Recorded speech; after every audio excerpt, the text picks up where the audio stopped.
Welcome to the noon meeting of the Rotary Club of Baton Rouge. Before we start, please remember to silence or put your phones in airplane mode so it doesn't interrupt our program. Our invocation will be led by Leonard Ezell. After the invocation, please stay standing for the pledge, and after the pledge, the four-way test, which will be led by Win White.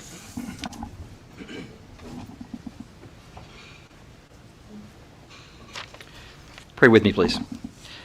Our source of goodness and provider of sustenance, strength, and fellowship, for this occasion to learn, to be nourished, and to fellowship, we give thanks. For those who prepared this meal and who serve our tables, we give thanks. For those who serve this community we love, and for the work that gives us purpose, for love that gives it meaning, we give thanks. Bless now this time that we have, we might see it all through the lens of our mission, which is to build goodwill and better friendships. Amen. Amen. I pledge allegiance to the flag of the United States of America and to the republic for which it stands, one nation, under God, indivisible, with liberty and justice for all.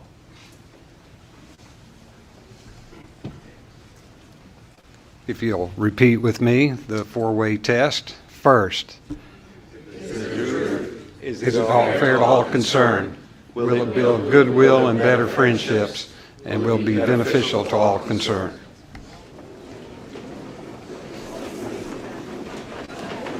And now Rob Daguerpont will introduce our guests.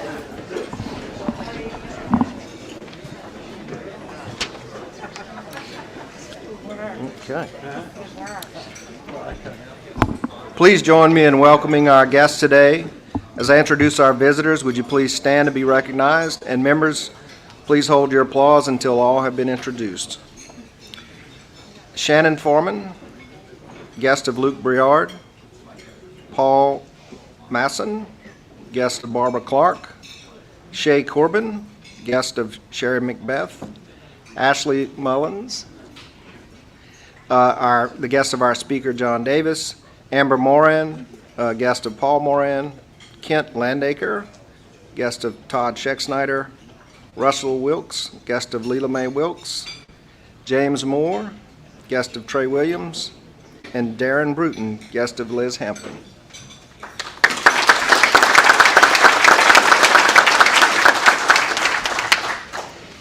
Welcome. And now Barbara Clark will introduce our newest member.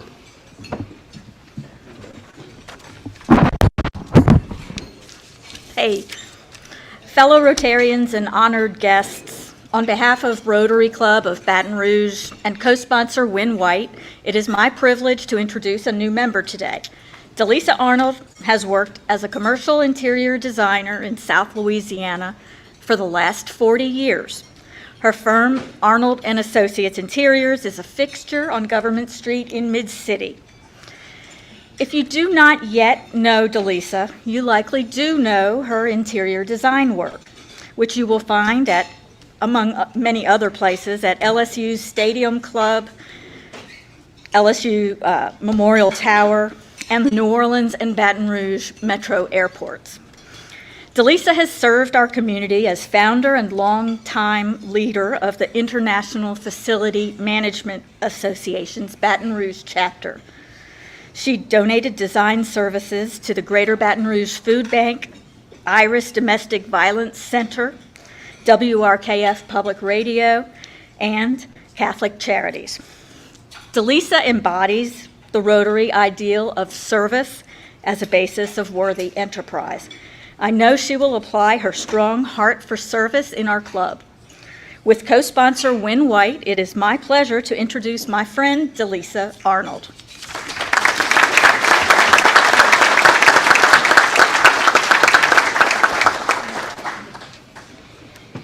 Welcome to the club, Delisa. Thank you.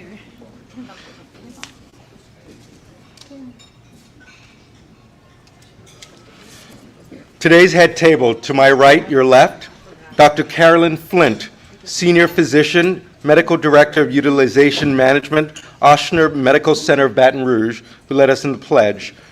Barbara Clark, Development Director, WRKF. Delisa Arnold, our newest member. Win White, President, Wynn L. White Consulting Engineers Incorporated. I'm Maui Tachi, your club president. John Davis, our speaker, who will be more formally introduced. Paula Davis, agent, Waters and Petit Commercial Real Estate. And Pastor Leonard Ezell, pastor, Broadmoor Baptist Church, your head table.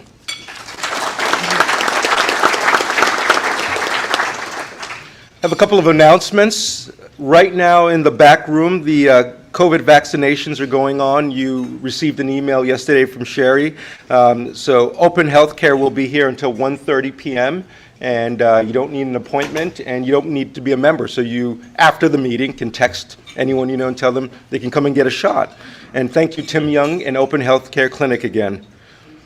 Next week, Wednesday, on the 29th, our speakers are David Fleshman and Christine Cowell from Brazil, Saxon Wilson, and they'll be speaking to us about signing on the dotted line, avoiding business pitfalls and NIL deals. And on Wednesday, October 6th, our speaker is Dr. Willie Smith, BRCC Chancellor, and he'll be giving us an update on BRCC. John, every week, the Rotary Club Foundation donates a book in your honor to Crestworth Elementary, and this week, the book is Dog Diaries, Roughing It, by James Patterson. Thank you. Yeah. And before we start, please remember, if you're not eating or drinking or speaking, please keep your masks on. And now Paula Davis will introduce our speaker.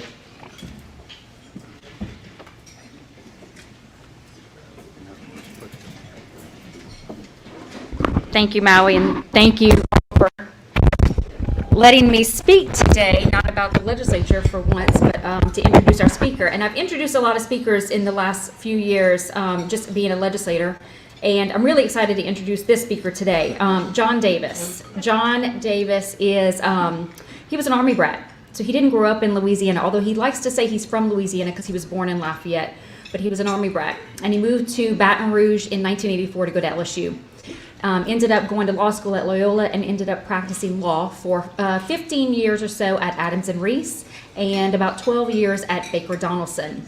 About 3 years ago, John got the opportunity to jump ship from the practice of law. Those of you who practice law can understand that. And began as president of GB Sciences Louisiana. And GB Sciences Louisiana is the partner with LSU Ag Center to grow and cultivate and produce medicine in the medical marijuana field. I'm going to keep this really short, but John is married to me, which is why I don't have a bio that I'm reading. I told him I'd be really nice and wouldn't tell any stories about him. But you don't want to keep hearing from me. You want to hear from John because he has a really neat presentation and a really awesome story to share. We have a daughter. I'm going to mention this because I always do. We have a daughter, Hayden, who we're very proud of. She is a senior at Auburn University and will be graduating this December. So even though I'm only 25, I do have a daughter that's 21. But I will say, when we took this leap of faith and went on this adventure, and I say we because of course it's a partnership, 3 years ago into this medical marijuana space, not knowing that, well, really, it didn't exist here in Louisiana. So John having to foster its growth along with the LSU Ag Center, I've watched John and I understand now why he exactly wanted to do this. And I can tell you, I watch him every day. It's all for patients. And it kind of chokes me up sometimes because I see what this medicine has done for my mom. My mom has Parkinson's and dementia. I see what this medicine recently did for a very dear friend of mine that just passed away from cancer. So I know, and I hear the phone calls that John gets from parents and from patients every day, and the texts that he gets every day. And it reassures me that he did the right thing when he made this leap. And I appreciate what he's doing, not only for my mom, but for others out there. And I appreciate what the LSU Ag Center is doing in partnering with Good Day Farm. And they have, Ashley and John have a really good working relationship. He'll tell you all about it. But here we go, John Davis, my hubby.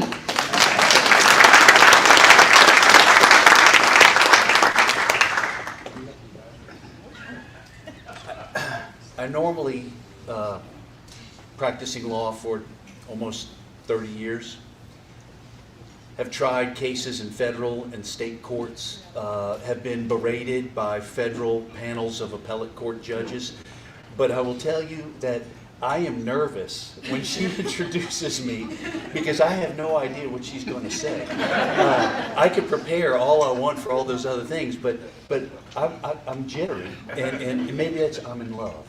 That's right. So that's the most nervous thing. The rest of this is just, it's a really exciting, to use the word, adventure. I had absolutely no idea what I was getting into. I had to do a tremendous amount of research to reassure myself that I wasn't, getting in bed with the cartel. And there are just so many very fascinating things that are wrapped around the story of cannabis sativa, of marijuana. Both fun, both politically tragic, and both just so beneficial to patients. So I'll start with, I did practice law, but I like to say now that I'm just a humble farmer. That's all we do. It's agriculture at its core, but it's such a miraculous and amazing plant.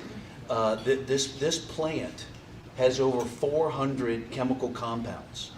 So over 400 chemical compounds, and I'll give you the comparison, thinking about LSU Ag Center, and I'm going to recognize Dr. Ashley Mullins now. So Dr. Mullins, her husband David Mullins with Capital One is also a member of Rotary.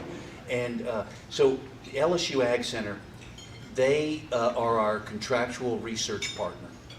And so they do research on the cannabis plant. So this plant, very complex plant, 400 chemical compounds. By comparison, rice, typically 40 chemical compounds. It's consumed by 60% of the world, so it's a very popular agricultural product. And cannabis is obviously consumed as much or more than 60% of the population in the world. But it's a very complex plant, so being partnered with LSU Ag Center, Land Grant Research Facility, is amazing. And other than Southern University and LSU, it is the only public-private partner between a research institution, higher ed, and cannabis. So they are just now unlocking the mysteries of this plant. They've got 8 research projects that are ongoing right now. Their research director is a PhD focusing on plant breeding. They will be unlocking the genetics of the plant, figuring out what chemical compounds work best with others, and then also looking at pest and disease resistance, just like they do, which I really appreciate. They're treating this just like a sweet potato, just like sugarcane, just like rice. They want to make sure that this is consistent, is the homogeneity of the plants and the products are consistent. They want to know that when the patients receive the medicine, that it is exactly what they took and what they're going to take, so that there's consistency. And we can only do that with the partnership with LSU Ag Center. So thank you, Ashley. So some fun facts about cannabis, and 25 minutes, 30 minutes just is not even the tip of the iceberg with all that's involved, but some fun facts you can share at the dinner table. So in addition to the 400 chemical compounds, 600 BC in China, the first recorded archaeological evidence of the therapeutic use of cannabis. And from time to time I might say therapeutic cannabis, might say marijuana. It's all the same thing. It just depends upon how you want to phrase it. But it's a plant. So 600 BC, we are already seeing humans using therapeutic cannabis for medical purposes. 1616, the Jamestown settlement, they are cultivating marijuana at their settlement. 1850s, the Pharmacopoeia, which is the Bible of pharmacology, it is listing marijuana alongside all of the other pharmaceuticals of the time for its medical benefit. And 1937, the Marijuana Tax Act. This is where, if we don't know our history, we are so doomed to repeat it. And what we're seeing is, in 1937, the government said, hey, marijuana's legal, we need to tax it. But they overtaxed it. They overtaxed it so much that they pushed it into the illegal market, which set the future for the cartels to come into the power that they're in, because we overtaxed it, ran it to the illegal market. As an aside, California seeing the exact same thing. Oregon seeing the same thing. Colorado, Nevada, they are seeing a robust illegal market. Even though they've got a legal market, it's because it's being overtaxed, and I can go over to my barber and get my products from the barber without ever having to go through the legal channels or being tested. So if we don't know our history, we're doomed to repeat it. 1970 is when marijuana was turned into a Schedule I drug by the Nixon administration. Before that, it was a legal drug, but 1970 turned into a Schedule I. Nixon ignored his own study commissions that said marijuana has medical benefits. It's been shown to have medical benefits, but he ignored that, scheduled it I. And if you do some research, you'll see John Ehrlichman, one of Nixon's inner circle, before he passed away, he gave an interview, and he said, "We decided to declare war on drugs because drugs don't fight back.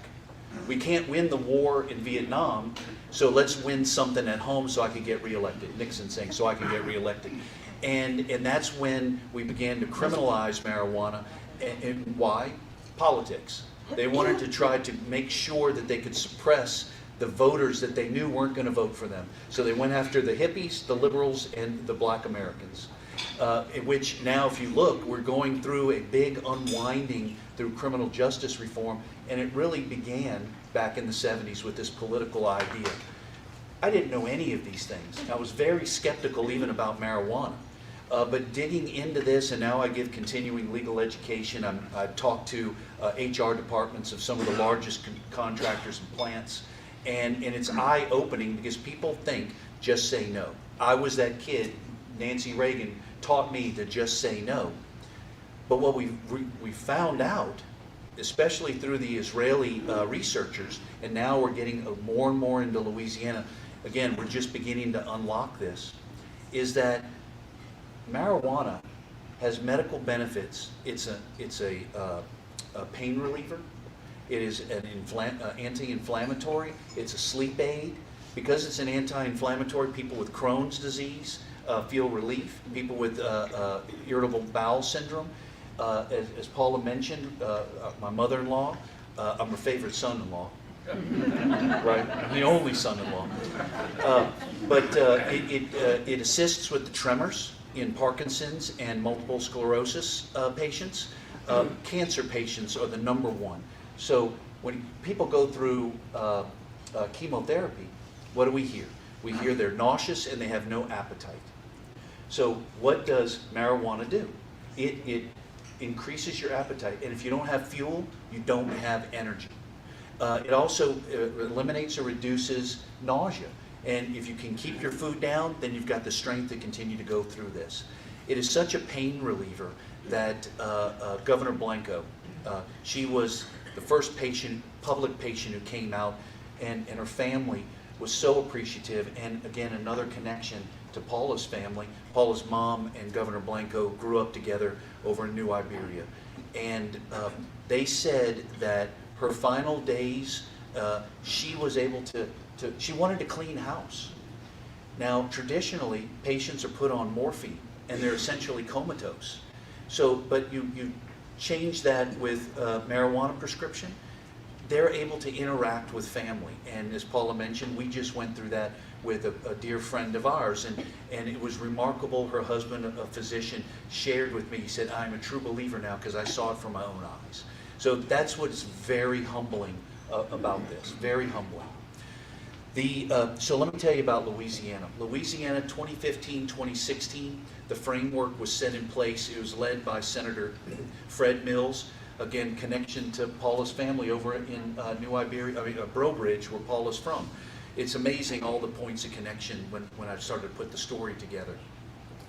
2017, LSU Ag Center puts out an RFP. They wanted to do a public bid process. They wanted this to see full sunshine so that everyone knew exactly who was bidding on this and how the process would work. So they went through the procurement process.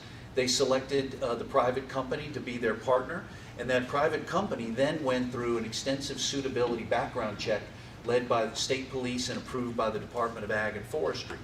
And that was, again, full sunshine, figure out who's doing this so it doesn't become a money laundering operation, and that way it's not one of those jokes of, well, this is just like Louisiana politics, you know, banana republic again. So everything has been done in sunshine, up and up, and I know Representative Freiberg is here and Senator Foyle, and I want to thank you all for your support of patients and of the medical marijuana program. I'd like to thank my wife, but she's been absolutely no help whatsoever. and I watch her, she goes to the floor and she says that she is going to voluntarily recuse herself from all marijuana legislation. And then she sits down and people are like, why did you do that? And it's not required in ethics, and we have a pretty good gold standard ethics rules, but she just said, I want to avoid any appearance of, I don't want to sidetrack this program, so I appreciate you not helping. So the 2018, we go through this suitability process, and it is extraordinarily extensive. It's even more extensive than the gaming process. And if anyone's familiar with that, that's an extensive process. In 2019, the facility is constructed. We go through inspections, get approval from the Department of Ag and Forestry, who is the regulator over LSU and Southern. There are 9 pharmacies. The Board of Pharmacy regulates those 9 licensed pharmacies, and those pharmacies are regionally located around the state. So 2019, we construct the facility here in Baton Rouge. We get inspected. We start growing in the gardens. We harvest. We formulate the products. We get those products tested, and then we release the first legal medical marijuana products in Louisiana in August of 2019. And it was a crazy day. As Paula says, my cell phone got out to the public, which is okay, and I get calls probably 5 a day from patients, and they call and they ask me, what would you recommend the dose be? And I have to tell them, let me direct you to the right people to talk to you about that, and I'll mention that in a second. But so we did that in 2019, and we've been going really crawling before we walked. The whole program was very strict. But what we realized was that there were a lot of things that were restricting access to patients. All we were doing was building up a robust illegal market. We were requiring patients to get their products from Colorado or elsewhere. So the very restrictive rules allowing doctors to participate have been relaxed. The very restrictive medical conditions, picking winners and losers, that's been eliminated. So now we have a very traditional doctor-patient relationship, where any patient can go see their physician of choice, has to be licensed in Louisiana, and talk about whether medical marijuana might be appropriate for that patient's condition, and figure out a treatment option. So that allows patients to now freely talk with, instead of just a weed doctor, they can go to their doctor of choice, which is so much more comfortable. We also, those medical conditions, there were about 6 conditions, then it got up to 10, and then an oncologist from Our Lady of the Lake said, why are we again picking winners and losers? And by the way, why should I be restricted to 100 patients that I could treat with this option? I'm going to now look at my 1,000 patient count of cancer patients. I'm going to be able to pick the 100 that are the winners today. So we got rid of that limitation. So everything has been designed to benefit the patient, to give this treatment option. We've expanded the product options. So we started out with tinctures, then we've expanded to gummies, the gelatin chews. Now we have vaporization devices, and then starting in January of 22, we will have smokable marijuana, or I'll say it, joints. So we'll have that, and that's probably the most demanded product. And the reason for these different means of administration is they all have different ways that they affect people.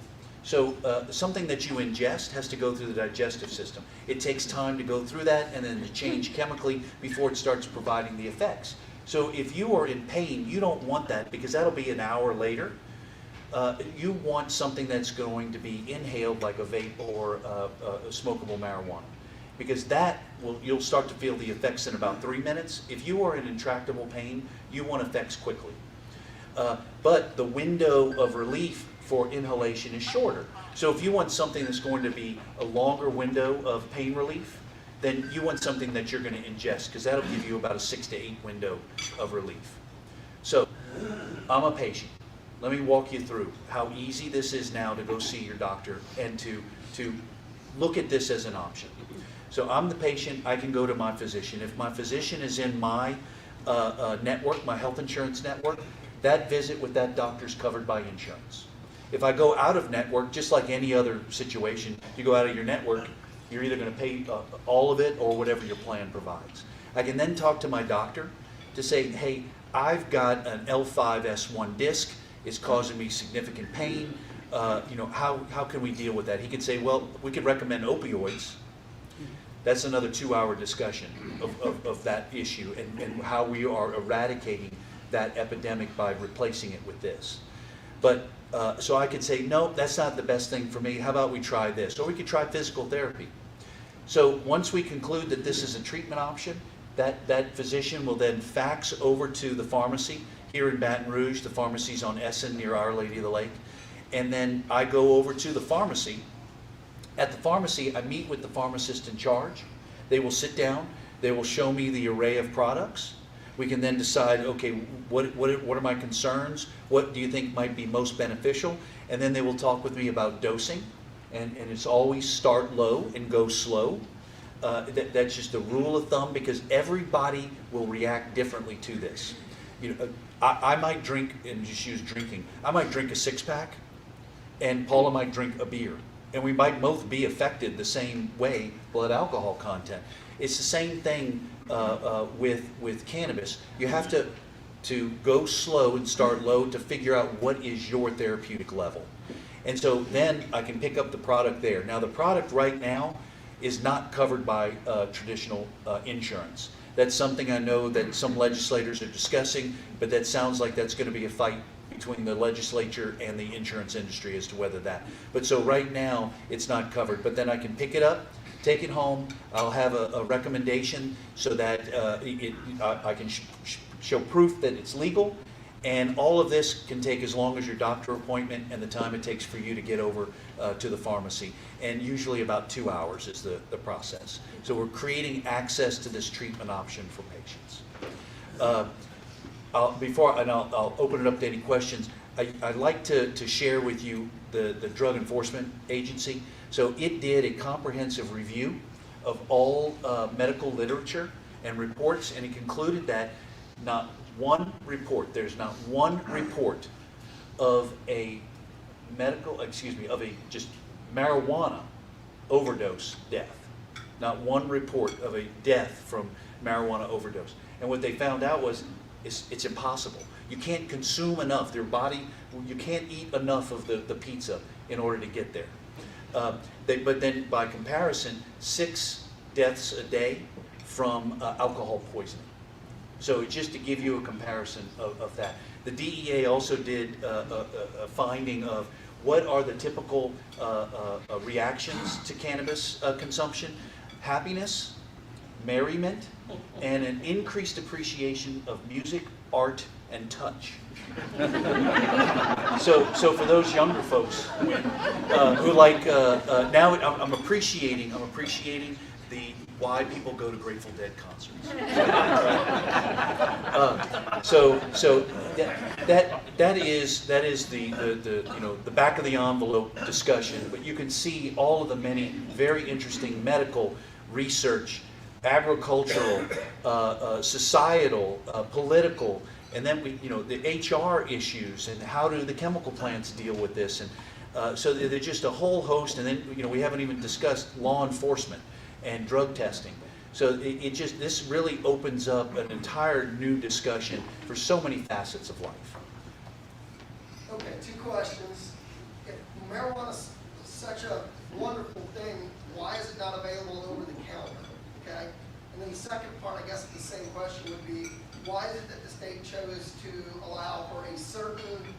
number of growers too, and only 9 pharmacies that are allowed to dispense it. Some have argued that that could be nepotism or Louisiana good old boy politics as usual. Yeah. So first, why is it not over the counter? It's not over the counter because it's a Schedule I drug, illegal on the federal level.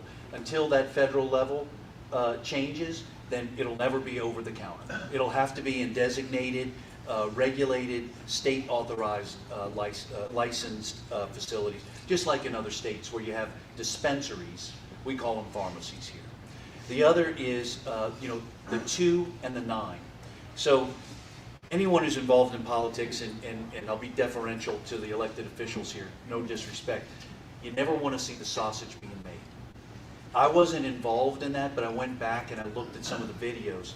So you had law enforcement, you had patients, you had all of these other interests, and they were all trying to figure out, look, we kind of want to do this, but we don't want to go all in.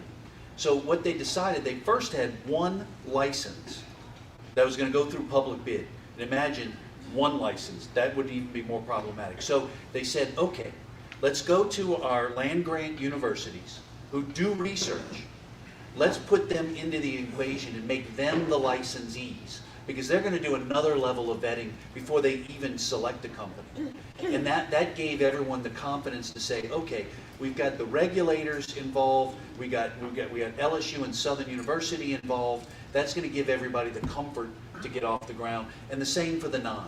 So the Board of Pharmacy, they were instructed 9. There are 9 regions for the Board of Pharmacy around the state, so they figured let's plug one into all of those. So that's really how it began. As far as the good old boy, I'd say it's probably the good old gal and the good old boy now, right? That's a joke. No, I'm just kidding. So that's really there's so much transparency. There's so much layers of regulation. The really Senator Fred Mills' desire was he did not want to find this becoming that you're concerned about. Then now, why 2 and 9? Why is that okay right now? Because we have 12,000 patients. We're overproducing right now. And there's no need for more than 9 and 2 at the moment. Maybe in the future, if we get up to 150,000 patients, then there might be a question. In Arkansas, they've got 80,000 patients. We're at 12. Missouri, they've got 136,000 patients. We've got 12,000. So we're nowhere near having a dispensary on every street corner.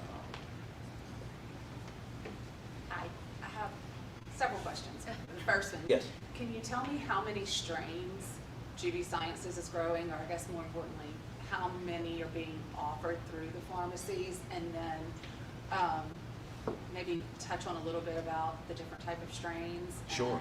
And how a patient decides which strain is best. Good question. So number one is in the. Oh, sure. It was to discuss strains of the cannabis, and then also how is a patient supposed to figure out what is most appropriate for them. So we're now New Day Farm. Oh, excuse me. Our new name is Good Day Farm. I'm sorry. And so we're rebranding. We brought in some very robust investors, and part of that is to rebrand the name. It takes a lot of capital. We're still burning through a lot of capital just to get up and running. So set that aside. So the question about strains, we have about 32 different strains in-house. But in the beginning, we didn't want to come out and say, Jenny Kush or Alien Rock Candy, which are the names of strains, because we wanted to go crawl before you walk, right? And if we were to do that, that was probably going to shock law enforcement to say, see, I told you, look what they're up to. So we left off the strains. We only simply gave the potencies. We know the strains that go into the potencies. Now we're starting to let these come out, and we do have Jenny Kush and Bruce Banner, all the traditional names for these strains. But they all have stories, because Bruce Banner is a Bruce and a Banner.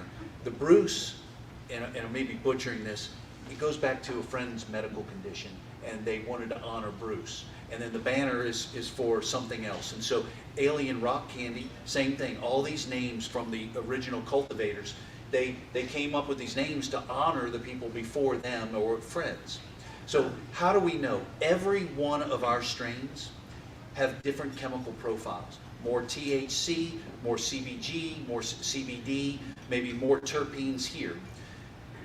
Right now, we're in such an infancy, it would be reckless to say Bruce Banner's good for Parkinson's disease because it's been illegal. Nobody's been able to do the research. So what we're doing then is there are some people who come in who are more experienced cannabis consumers who have been doing this before the market, and they know, oh, okay, I need that's Grease Monkey. I need Grease Monkey because I know that works for me. So right now, it's start low, go slow. And you have to figure out which strain works best for you. Yes, ma'am. Since it's not covered by insurance, how much does the treatment cost? So if you go to a doctor in your network, that medical visit is covered. So whatever your health plan, insurance plan provides, $20 copay. The products that are sold by the pharmacies, they price that themselves. So we price the wholesale price that we sell to the pharmacies. Since we're partnered with a public institution, we're very sensitive about that wholesale price. So our prices are the same wholesale prices, are very similar to the other mature markets. We just did it in 2 years instead of the 7 years like in Colorado. When you go and buy the product, it depends upon what potency you get or what product. So it could fluctuate between, say, $60 to $200 a unit. And the unit lasts for how long? So a tincture bottle will last about a month. So if you take a dose a day, you get 1 dropper full every day. So it'll last about a month. So that might be $100 for the month. Are there any states that have legalized marijuana that have successfully partnered with insurance companies to cover the cost of the product? So I know that there are discussions. I want to think it's Cigna. They're the first who's come out to start talking about it, but there's no one yet. No one yet. It's because whenever you have something that's illegal on the federal level, it makes everyone squirrely about should I get into that or not. Yes, ma'am. Just a question about coming from that just say no era. One of the things that we've always heard was marijuana is a gateway drug. What evidence or what can you say to help those folk who feel that way Yes. have comfort? Well, I can't say whether I'll give comfort, but I can give you. Question, please. Oh, it's marijuana has historically been known as a gateway drug. So we're all familiar with propaganda, right? So that is propaganda, and I'll tell you why I say it that forcefully. So all of the layers of stigma have been propaganda going back to Nixon. So the gateway drug is accurate, but it's being misapplied. It's accurate because it's not addictive. So how does a salesperson get their person to keep coming back? You've got to say, if you really like this, let me show you this. So that is the gateway drug, is going to your street corner or your barber or wherever you would get it. Unfortunately, even from a high school student, you could purchase, right? So the gateway is, it's being used because you can't keep going back and getting that because it's not addictive. They want to get you on something that's going to get you to come back, that'll be a better price point for that salesperson. So that's where the gateway drug. But then you take it and you say, well, that's going to lead to other things. Well, you know what? The first six-pack I had when I was 15 probably was going to lead to other things too. We just have to balance it and put it in perspective. Yes. And I'm sorry, I wanted to go first, or who? Would you talk about interactions with other pharmaceuticals, and if there are any interactions that are known to be dangerous? Yes. So there are about 6, and I say 6 because I'm sorry. Thank you. It's interactions between medical marijuana and or marijuana and traditional pharmaceuticals. And I don't have the brochure in front of me, so I don't have this committed to memory. But there are about 6 pharmaceuticals that are shown to have those interactions. The doctors, they know this, and the pharmacy knows this. So that's information that the patient would provide. But I can tell you that the ones that are of concern and are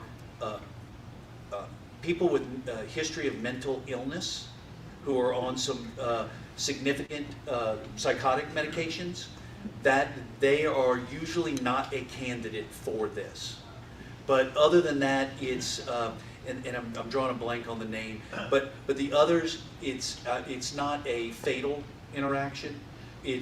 But the one is most concerning is the very strong psychotic medications. Yes, Ms. Barber. How would the legalization of recreational marijuana affect the medical marijuana business? So it wouldn't, for us, it would not affect us. Oh, repeat. I'm so sorry. So how would, if Louisiana were to legalize adult use of marijuana, how would that affect, if at all, the medical marijuana program? So in other states, most every other state started out with a medical program and then went to, at some point, an adult use program or recreational use program. What they saw there was that the medical program shrunk to almost non-existence, because where's the demand and where does a business want to put its effort and capital into? It wants to go where they can supply that demand. So you see that medical space just almost evaporate. So some states now, after seeing that, they've stayed medical, but they've relaxed some of the boundaries of it so that it can accommodate more people. And that's what we're, as a state, are doing. But so for us, it wouldn't necessarily change what we're doing. We could still supply both markets. It's just what happens with the patients. If the patient market dwindles, well, it's very difficult to stay in that business market if we're not going to be open for business. It's kind of a unique thing, but it's clear that we're kind of moving in the direction of full legalization. I mean, it's not even really being enforced. People smoke weed at the tailgates at LSU, and you can smell it from car to car when you're next to somebody. And my issue is more of like, the smell is very bad to me, and you can smell it when somebody's smoking weed in the car next to you and all the windows are closed. It's just very potent. What is the discussions? Is there work to kind of improve that, or how will that? Do you anticipate that being regulated when you're out to dinner, or is it the same rules as cigarette smoke that you're anticipating, like certain areas are smoke free, or? Yeah. So the question is about smoke, like cigarette smoking. So right now there is a lobby, and I don't know exactly their name, but they work to limit and create smoke-free zones. So they are actively working at the Capitol to try to address that. Other states say you can't smoke it on the street. But what you're experiencing is, if we don't properly regulate this space, just like we regulate alcohol, we don't make gin in the bathtub anymore. We don't have prohibition. And so what do? We go to regulated places to get that, and we have age limits. It's appropriately regulated. If we don't do that, then all we're doing is creating a robust illegal market that does no one any good. So you're experiencing an offshoot of that robust illegal market because they're doing that. But those lobbyists are working on the no smoking zones. Thank you so much. Thank you. Thank you, John. Meeting is adjourned.